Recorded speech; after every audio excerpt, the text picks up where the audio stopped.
So ikaw pala yung asawa. Hindi na ako magtataka kung bakit may kabit. Ganto ba naman itsura, hindi pagpapalit? Ito ay laban sa pagitan ng asawa at kirida. Isang malinis at matino at panirang kontrabida. Basta kabit masama agad, tapos ikaw na yung perpekto. Tandaan mong hindi maghahanap ng iba kung tinuruan mong makontento. Maligo ka kasi. Huwag mo sa akin isisi kung bakit ka niloloko. Ako ang reserbang ilaw ng tahanan kasi sabi mo daw, napupundi na ako. Noon, sinasabi mo pa, I love you babe, ikaw lang sapat na. Pero ngayon, putang ina mo, sumusobra ka na. Pag nadadapa, dahan-dahan, okay ka lang ba? Pero ngayon, tanga naman na ito. Bilisan mo na. Yan. Di porkit mahal tayo, kampante na't wala ng self-conscious. Be always attractive to your partner, gawing third party nyo si Jesus. Huwag puro pagmamahal. Dapat samahan din ang dasal. Because the family that pray together, fuck you, walang forever.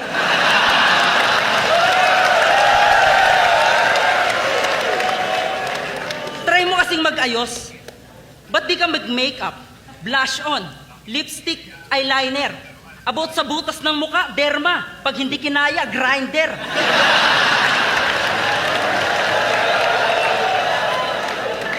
Hindi sa lahat ng pagkakataon, kabet ang magpaparaya.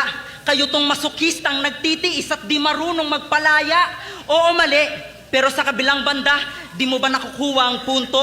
Ang tunay na loyal kahit may lumande, di yan natutukso. Kaya kasalanan ko ba na nagmahal ako ng taken? Kung wala nang tisayo, kaya nasabi ko ng akin. Ang kasal ay di dahilan para sabihing habang buhay sa'yo yung tao. Ito'y papel na nagbibigay karapatan para sabihing taong nagmamahalan ng todo. Pero kadalasan, sa una lang. Pero katagalan, hiwalay na.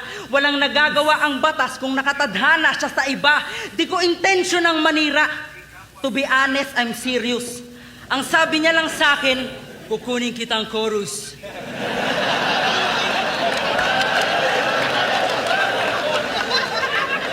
Di na ako nakatanggi kasi yung concept niya ang cute. Kada uwi iyut, kada uwi iyut, kada uwi iyut.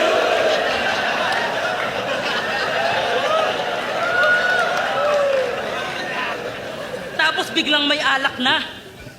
Biktima lang ako. Lately ko lang nalaman na meron palang kayo, kaya wag ako awayin mo. Kung naging mapusok at marupok, ang haligi ng tahanang walang tibay, naghahanap yan ng pukpok.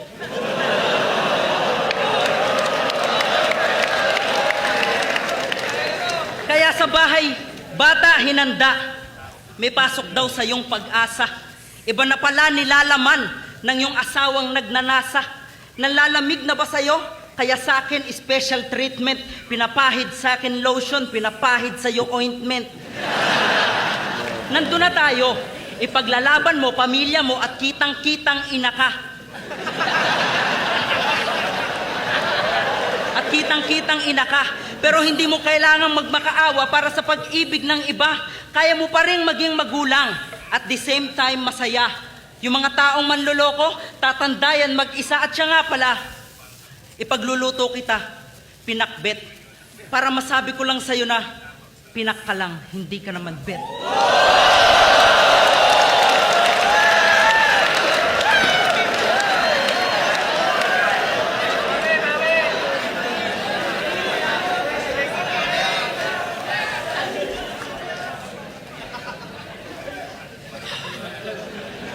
Sinasabihan mo kung maligo muna? Hindi yan tinuro nung subject ko sa agham. Kailangan palang maligo, sorry, hindi ko alam. Kung alam ko lang eh. So, ikaw pala yung kabit ng asawa ko.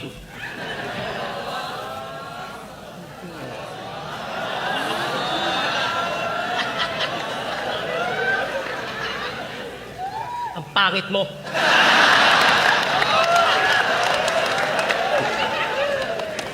Mukha kang pokpok sa Farmer's Cubao. Yung nag-aabang ng laseng na bagong sahod. Ikaw yung babaeng nilalako ng babaeng bungal na mukhang parot. Anong akala mo, maganda ka? Putang ina mo.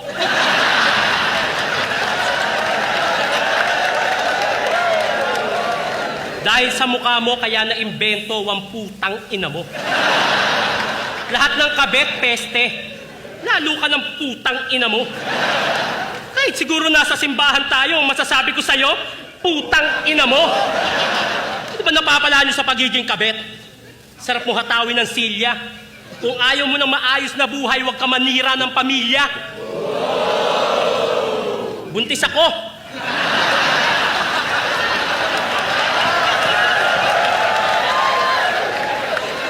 Buntis ako.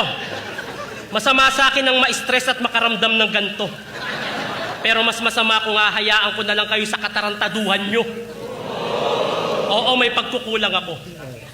Pero may pagkukulang din siya. Ang pinagkaiba namin yung pagkukulang na yun, hindi ko hinanap sa iba. May problema kami. At yung mister ko, naghanap ng pwedeng makausap at masandalan. Yung basura na meron kami, dinala niya. Kaya siya naghanap ng basurahan. Masyado mo pinagkakasya ang sarili mo sa asawa ko. Kahit mukha kang tanga. Sa mister ko, siya daw ay fit. Kasi mukha siyang paa. Bars? Bars? Oo, bars. Pag hinataw kita ng bareta, basag yung nguso mo. Pero kulang na wasakin ko ang mukha mo sa ginawa niyo sa puso ko. Tanginang mga kabit na to. Pag kinumpronta, galit na galit, gusto manakit. Kayo na nga itong nakasira ng relasyon, gusto nyo kayo pa mabait? Anong akala mo? Ha?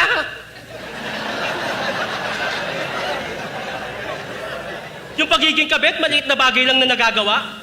Yung tipong nakasagi ka, magsusori ka, tapos hindi mo sinasadya. Gago ka ba?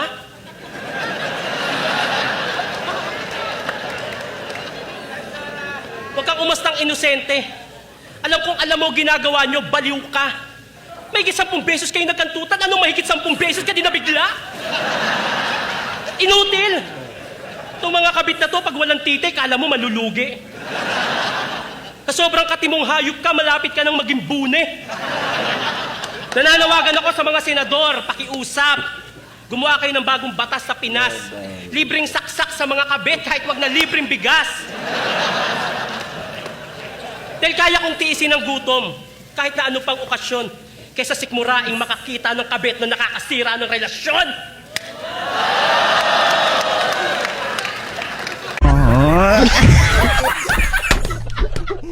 Welcome back to my channel, guys. Bokol Abi Vlog.